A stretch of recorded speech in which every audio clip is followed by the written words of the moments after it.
Kamusta po kayo ngayon? So you're so busy po. Yeah, I'm looking at your tips eh. Hindi naman pwede perfect, pero try hard. We do busking po every weekend sa Robinson's and po. Sorry, basking is... Busking is singing for tips. We sit on a corner tapos kanta-kanta lang po kami ng 3 oras. They put tips po sa amin. So it's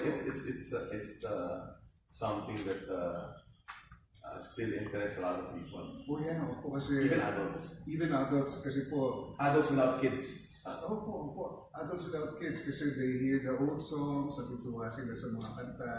And I think they're especially interested na kumakanta yung Papa, hindi naman gumagalaw yung bibig ng Papa.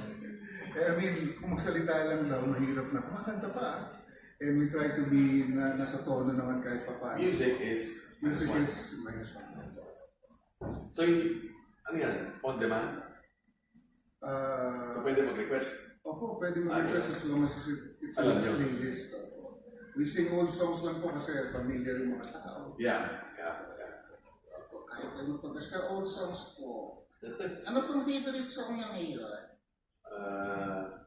Huwag naman ito yung gabi. Thesis ko, kapag pumunti na, ano? Kahit mabuti na. Kahit matuti na Very good. Galing. Hindi ko yung Ayan ang ngayon ang hit niya. Pag yung mga anak ko sinasayaw, pag isa natin, may wife, sinasayaw na. Ano yan?